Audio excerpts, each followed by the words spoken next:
மணிகண்டன், கோவை குளங்கள் பாதுகாப்பு அமைப்பு. கோவை குளங்கள் பாதுகாப்பு கடந்த 2015 வெள்ளத்தூர் குளத்தில் மீன்பிடிப்பதற்காக பல கட்ட களப்பணி மேற்கொண்டோம். அந்த 3 கட்டமான வேலைகளை இங்கே ஈடுபடுத்தோம். முதல் பார்த்தீங்கன்னா குளத்தில் முழுவதும் சீமக்கருவடம் உள்ளது.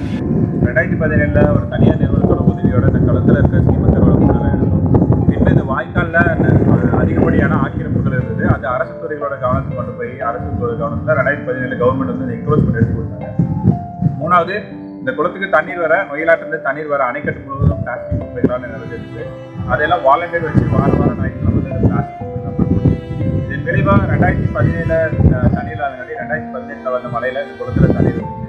2018 பிப்ரவரியிலேருந்து இந்த குளத்தை சுற்றி நாங்கள் மரங்கள் வைக்க ஆரம்பித்தோம். லோக்கல் பஞ்சாயத்தோட உதவியோட இங்கே தண்ணீர் வசதி கொடுத்தாங்க. அதனால நம்ம வந்து இங்கே மரம் வைக்க ஆரம்பித்தோம். இது வரைக்கும் 10,000க்கும் மேற்பட்ட மரங்கள், கிட்டத்தட்ட 270 வகையான மரங்கள், 150க்கும் மேற்பட்ட வகையான தாவரங்கள் இருக்குது.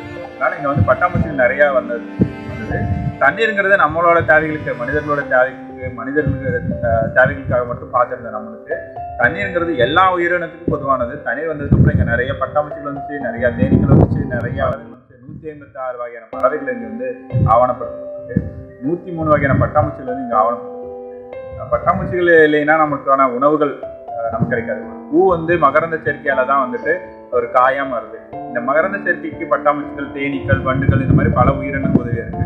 ஆனால் நம்ம நகரமயமாதனால இந்த பட்டாம்பூச்சிகளுக்கோ தேனீகளுக்கோ உணவுகள் கிடைக்காதனால அதெல்லாம் சுருங்கிட்டு வருது. அது மட்டும் விவசாய நிலங்கள் இருக்க பட்டாம்பூச்சிகளுக்கு பார்த்தீங்கன்னா நம்ம பூச்சி மருந்து அதிகம் பயன்படுத்துறதுனால, ரசாயன உரங்கள் அதிகம் பயன்படுத்துறதுனால இது அழிஞ்சு போற வாய்ப்பு இருக்கு. அதனுடைய கடைசி வாழ்விடமாக ஏரிக்கரைகள், குளக்கரைகள், வாய்க்கால்கள், ஃபாரஸ்ட் இந்த மாதிரி இடங்கள்ல வாழ்ந்துருக்கு. அந்த இடங்கள்ல நம்ம குழந்தைகளுக்கு பட்டாம்பூச்சிகளோட முக்கியத்துவம் சொல்லி கொடுத்துருக்காக இங்க ஒரு பட்டாம்பூச்சி பூங்கா வடிவமைச்சிருக்கோம்.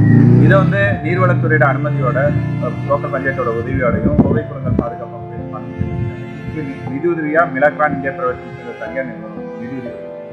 இப்போ இங்க வந்து பொதுமக்களோட வருகைகள்ல எப்படின்னா, இதுல வந்து பாத்தீங்கன்னா ஒரு 18 அடி உயரத்துல பட்டாம்பூச்சி.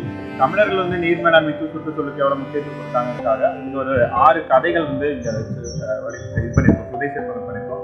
அதுக்கப்புறம் ஒரு மூங்கில் பாலம் இருக்கு. பாலம் ஏறினதுக்கு அப்புறம் வந்துட்டு ஒரு இன்ஃபர்மேஷன் சென்டர், பட்டாம்பூச்சியை பற்றியும் சுற்றுச்சூழல் பற்றியும் நீர் மேலாண்மை பற்றியும் வெஸ்டர்ன் காட்சி மேற்கு தொடர்ச்சி மலைகளை பற்றி முக்கியத்துவம் சொல்ற மாதிரி ஒரு இன்ஃபர்மேஷன் சென்டர் இருக்கு. அதை தாண்டி போகும்போது பட்டாம்பூச்சிகளோட குடும்பங்கள் என்னென்ன, அந்த குடும்பங்கள்ல இருந்து வர பட்டாம்பூச்சிகளோட எண்ணிக்கை என்னென்ன இருக்கு, அந்த பட்டாம்பூச்சியோட புகைப்படங்களை, அதனுடைய பெயர்களை வந்து இங்க எழுதியிருக்கோம். அதை தாண்டி பட்டாம்பூச்சிகளுக்காக கீழே வந்து ஒரு ஃப்ளவர் கார்டன் இருக்கு. இந்த பகுதிக்கு பார்த்தீங்கன்னா நாங்கள் திங்கள்லேருந்து சனிக்கிழமை வரைக்கும் குழந்தைகளை, பள்ளி கல்லூரியில் வர குழந்தைகளை வந்து இங்கே அலோவ் பண்ணுறோம். அவங்க வந்து பள்ளிக்கூடத்துலேருந்து, ஸ்கூல்லேருந்து வந்து அவங்க வந்து எங்களுக்கு கூட சொல்லிட்டு வந்தாங்க. அவங்க முன்பதிவு செஞ்சுட்டு வந்தாங்கன்னா அதுக்கு ஏதோ தொடர்பு அதுக்கு வந்து 9823346298 அப்படிங்கிற நம்பர் கொடுத்துருக்கோம். முன்பதிவு செஞ்சுட்டு வந்தாங்கன்னா ஸ்கூல்லேருந்து காலேஜில் வரவங்களுக்கு எல்லா இடத்துக்கும் கொண்டு வரும். பொதுமக்களுக்கு வந்து ஞாயிற்றுக்கிழமை அனுமதிக்கிறோம். ஞாயிற்றுக்கிழமை ஒரு குறைவான எண்ணிக்கை, ஒரு 100 பேருக்குள்ள வந்தாங்கன்னா பட்டாம்பூச்சி இருக்க பகுதிக்கு அலோவ் பண்ணுவோம். 100 பேருக்கு மேலே வந்தாங்கன்னா அந்த பட்டாம்பூச்சி இருக்க பகுதியை வந்து அலோவ் பண்ண மாட்டோம். அவங்க வந்து மேலே இருந்து பட்டாம்பூச்சிகளை கவனிக்கிற மாதிரி இருக்கும். இது முழுக்க வந்து ஒரு பட்டாம்பூச்சியை பற்றி ஒரு கற்றல், கல்வி அறிவை வளர்த்துக்கிற இடமா தான் இருக்கு. இது வந்து பொழுதுபோக்கு அம்சம் இங்கே இன்னும் கிடையாது. விளையாடுறக்கோ இல்லை சாப்பிட்றக்கோ அந்த மாதிரி இடம் கிடையாது. பட்டாம்பூச்சி பற்றி தெரிஞ்சுக்கணும். வெஸ்டர்ன் காட்சி மேற்கு தொடர்ச்சி மலைகளை, நொய்யலாட்டை பற்றி தெரிஞ்சுக்கணுங்கிறவங்க, பட்டாம்பூச்சிகளோட பெயர்களை தெரிஞ்சுக்கிறவங்க இங்கே வரலாம். இது வந்து ஞாயிற்றுக்கிழமை நாட்கள் இருக்கும். குறிப்பாக வர மக்கள் வந்து இங்கே பட்டாம்பூச்சிகளை இடையூறு செய்யாமல் இருக்கணும். இங்கே இருக்க செடி கொடிகளை பறிக்காமல் இருக்கணும். செடிகளை, பூக்களை தொடாமல் இருக்கணும். விதைகள் எடுக்கிறேன், செடிகள் எடுக்கிறேன், செடி கட்டிங் எடுக்கிறேன்னு சொல்லிட்டு நிறைய பேர் டிஸ்டர்ப் பண்ணுறாங்க. அது வந்து எங்களுக்கு இது அனுமதி இலவசங்களா இல்லை கட்டணம்?